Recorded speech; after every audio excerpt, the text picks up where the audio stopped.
کرم اللہ تعالی وجہ الکریم فرماتے ہیں علم مال سے بہتر ہے، علم تیری حفاظت کرتا ہے جبکہ مال کی تجھے حفاظت کرنی پڑتی ہے۔ علم حاکم ہے اور مال محکوم، مال خرچ کرنے سے گھٹتا ہے جبکہ علم خرچ کرنے سے بڑھتا ہے۔ تو خرچ کر پڑے گا یہ نہ کم ہو مال کی طرح، تو خرچ کر پڑے گا یہ نہ کم ہو مال کی طرح، مال کو سنبھالتا سنبھالے تجھ کو علم ہے، مال کو سنبھالتا سنبھالے تجھ کو علم ہے۔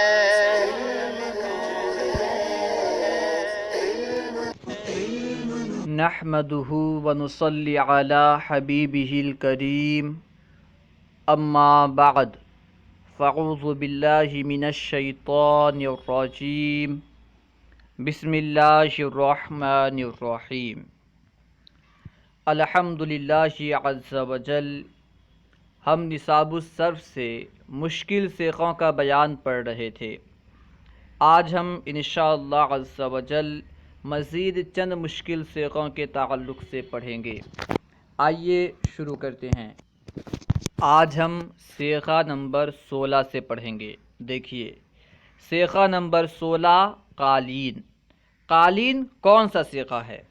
قالین اردو میں تو استعمال ہوتا رہتا ہے، کیا یہ عربی کا کوئی سیغہ بھی ہے؟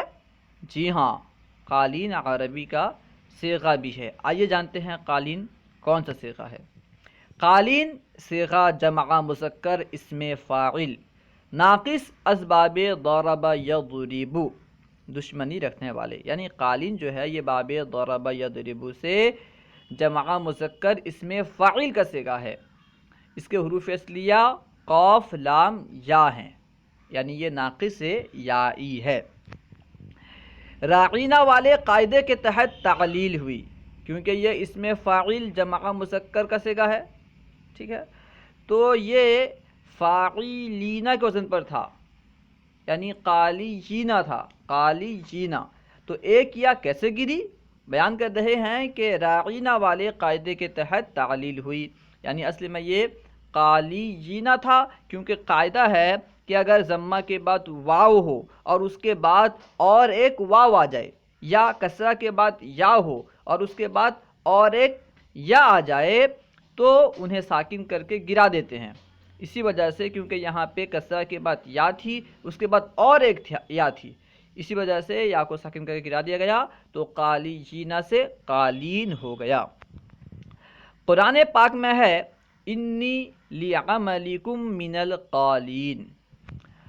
قرآن پاک میں تو یہ اسم فاعل ہی استعمال ہوا، یعنی قالین کا جو لفظ ہے یہ قرآن پاک میں اسم فاعل کے طور پر ہی استعمال ہوا ہے۔ اسی کو بیان کر رہے ہیں کہ قرآن پاک میں تو یہ اسم فاعل ہی استعمال ہوا کیونکہ اس پر الف لام داخل ہے، اور ظاہر سی بات ہے الف لام اسم پر داخل ہوتا ہے، فعل پر الف لام داخل نہیں ہوتا۔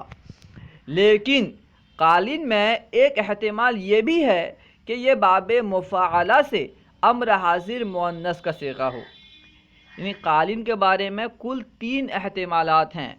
سب سے پہلا جو احتمال کیا ہے کہ وہ اسم فاعل جمع مذکر کا صیغہ ہو، جیسا کہ قرآن پاک میں استعمال ہوا القالین، تو یہاں پہ اسم فاعل جمع مذکر کا صیغہ ہے۔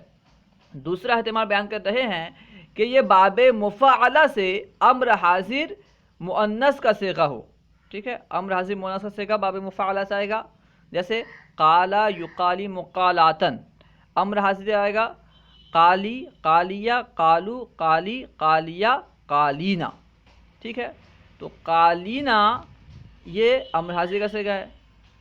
دیکھیں قالینہ تو باب مفاعلہ سے امر حاضر کا صیغہ بھی ہو سکتا ہے۔ اس کو بیان کر رہے ہیں کہ یہ باب مفاعلہ سے امر حاضر مؤنث کا صیغہ ہے۔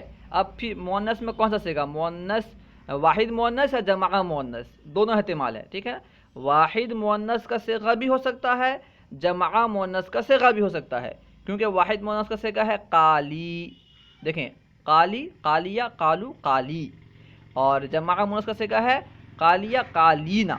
جمع مؤنث کا صیغہ تو قالینہ ہے، لیکن واحد مؤنث کا صیغہ کس طرح ہو سکتا ہے آگے بیان کریں گے۔ دیکھیے اس کا معنی دشمنی رکھنا ہے۔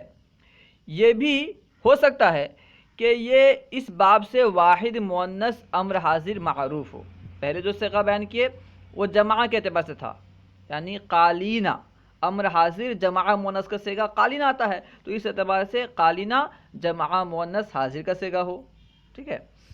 اور دوسرا احتمال کیا ہے، یعنی تیسرا احتمال، پہلا احتمال کہ اس میں فاعل کا صیغہ ہو جیسا کہ قرآن پاک میں استعمال ہوا، دوسرا احتمال یہ کہ یہ باب مفاعلہ سے امر حاضر جمع مؤنث کا صیغہ ہو جیسے قالینہ۔ تیسرا احتمال یہ ہے کہ یہ واحد مؤنث امر حاضر معروف ہو، یعنی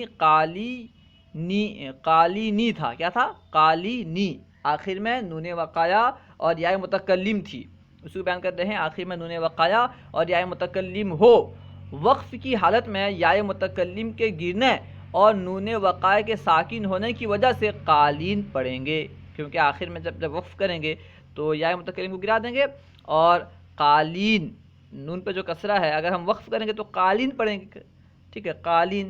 اس طرح یہ واحد مؤنث کا صیغہ بھی ہو سکتا ہے۔ الحاصل یہ کہ قالین کے بارے میں تین احتمال ہیں، نمبر ایک یہ اس میں فاعل کا صیغہ ہو، نمبر دو یہ باب مفاعلہ سے جمع مؤنث حاضر کا صیغہ ہو، یعنی امر حاضر جمع مؤنث کا صیغہ ہو، یا باب مفاعلہ سے امر حاضر واحد مؤنث کا صیغہ ہو۔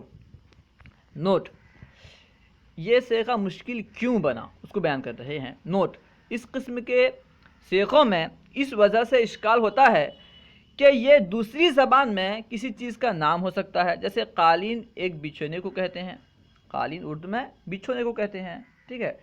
تو یہ صیغہ مشکل یوں بنا کہ یہ دوسرے زبان میں کسی دوسری چیز کا نام ہے۔ اسی طرح آسمان کا نام بھی ہے، آسمان ہم کہتے ہیں، ٹھیک ہے۔ اسی طرح آسمان کا نام بھی ہے، لیکن عربی میں افعلان صیغہ تثنیہ مذکر اس میں تفضیل کے آخر کو بوجہ وقف ساکن کیا جائے تو یہی وزن بنتا ہے۔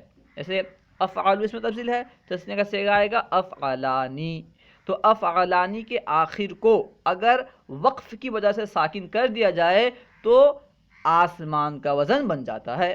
آسمان اگرچہ یہ اردو لفظ ہے اور آسمان کے لیے استعمال ہوتا ہے، لیکن یہی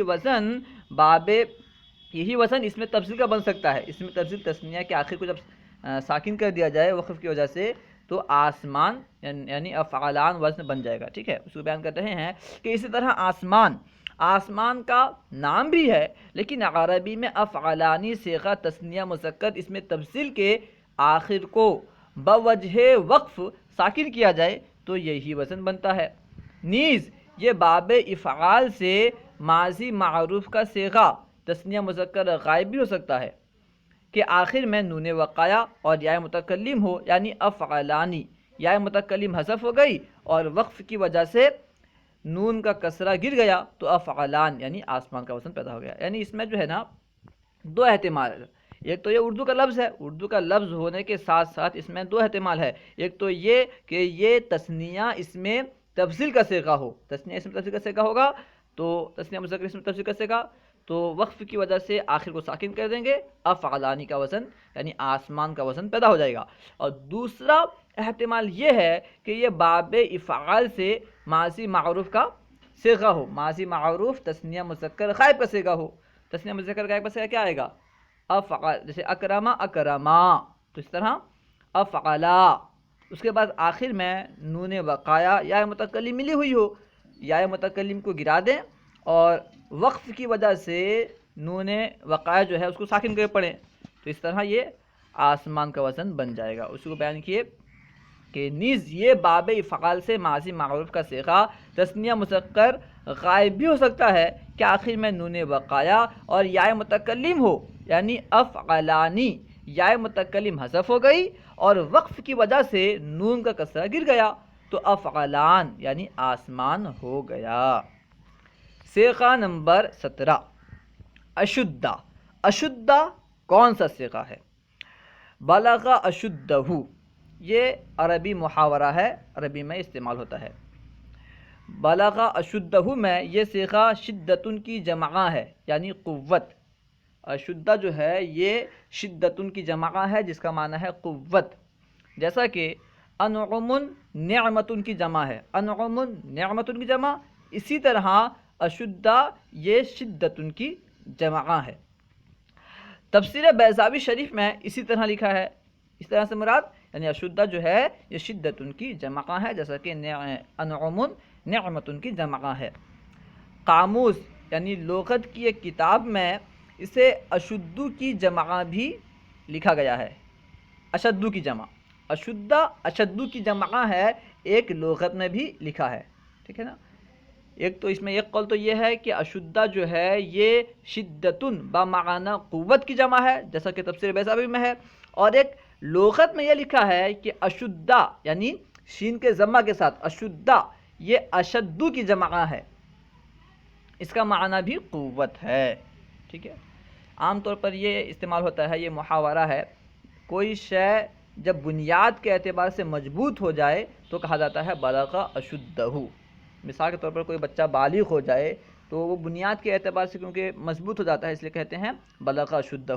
اس طرح کوئی مدرسہ اگر خود کفیل ہو جائے تو کہا جاتا ہے بلغت اشدتہا، ٹھیک ہے۔ خیر، صیغہ نمبر 18 لم یکو۔ لم یکو کون سا صیغہ ہے؟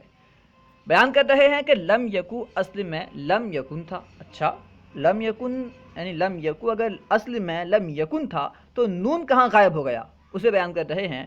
لم یکو اصل میں لم یکن تھا، اس قاعدے کے تحت کہ فعل ناقص پر جوازم کے داخل ہونے سے نون گرانا جائز ہے، نون کو گرا دیا گیا، کیونکہ ایک قاعدہ ہے کہ فعل ناقص پر جب جوازم داخل ہو تو ان کے آخر سے نون کو گرانا جائز ہے، یعنی ایسے افعال ناقصہ و افعال ناقصہ جن کے آخر میں نون ہوتا ہے، کیونکہ تمام افعال ناقصہ کے آخر میں نون تو نہیں ہوتا، جن افعال ناقصہ کے آخر میں نون ہوتا ہے جوازم کے داخل ہونے کی وجہ سے ان کے آخر سے نون کو گرانا جائز ہے۔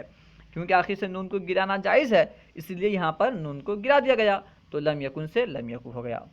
اس کو بیان کیا کہ لم یکو اصل میں لم یکن تھا، اس قاعدے کے تحت کہ فعل ناقص پر جوازم کے داخل ہونے سے نون گرانا جائز ہے، نون کو گرا دیا۔ قرآن پاک میں لم اکو، لم نکو اور این یکو بھی آیا ہے۔ صیغہ نمبر 19 یہدی۔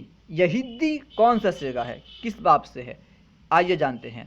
یہدی صیغہ واحد مذکر غائب اثبات یعنی مثبت، فعل مضارع معروف ناقص یائی از باب افتعال ہے، اس کے حروف اصلیہ ہا دال یا، ٹھیک ہے، یہ باب افتعال سے ہے۔ باب افتعال سے کیسے؟ اس میں تو باب افتعال کی تا نظر نہیں آ رہی، باب افتعال سے کیسے؟ اگر باب افتعال سے ہوتا تو یجتنبو کے وزن پر ہوتا، حالانکہ اس کے وزن پر نہیں ہے، بظاہر نہیں ہے۔ اس کو بیان کر رہے ہیں کہ اصل میں یہتدی تھا، آخر میں یا کو سکن کر دیے تو یہتدی، ٹھیک ہے، اصل میں یہتدی تھا۔ باب افتعال کا عین کلمہ حرف دال ہونے کی وجہ سے، کیونکہ قاعدہ ہے اگر باب افتعال کا عین کلمہ حرف دال ہو تو تا کو دال سے بدل کر ادغام کرنا جائز، اس وجہ سے بیان کر رہے ہیں کہ باب افتعال کا عین کلمہ حرف دال ہونے کی وجہ سے تا کو دال سے بدل کر ادغام کیا اور فا کلمہ ہا کو کسرہ دیا، اس طرح یہدی ہو گیا، ٹھیک ہے۔ اصل میں کیا تھا، یہتدی تھا، باب افتعال سے یہتدی، کیونکہ عین کلمہ دال ہے، یہتدی فا کلمہ ہا عین کلمہ دال، تو عین کلمہ کیونکہ دال ہے باب افتعال کا، اسی وجہ سے تائے افتعال کو دال سے بدل دیا گیا۔ اب دو دال جمع ہو گئے تو ادغام کر دیا گیا، ادغام کرنے کے بعد فا کلمہ کو کسرہ دے دیا گیا، ٹھیک ہے، فا کلمہ جو ساکن تھا اس کو کسرہ دے دیا گیا، اس طرح یہدی ہو گیا۔ یہاں فا کلمے پر فتحہ بھی جائز ہے، یعنی فا کلمے پر فتحہ بھی پڑھ سکتے ہیں، یعنی یہدی اور یہدی دونوں پڑھ سکتے ہیں، اس کو بیان کرتے ہیں، یعنی یہدی بھی پڑھ سکتے ہیں۔ اللہ و رسولہ اعلم۔ اگر کوئی بات آپ کو سمجھ میں نہ آئی ہو یا درسیات کے متعلق کوئی سوال کرنا چاہتے ہوں تو کمنٹ باکس میں سوال کریں، یا فیضان درس نظامی واٹس ایپ گروپ یا ٹیلی گرام گروپ میں ایڈ ہو کر اس میں سوال کریں، انشاءاللہ عز و جل ممکنہ صورت میں جواب دیا جائے گا۔ ہماری ویڈیو کو لائک اور شیئر کرنا نہ بھولیں۔ السلام علیکم ورحمۃ اللہ وبرکاتہ۔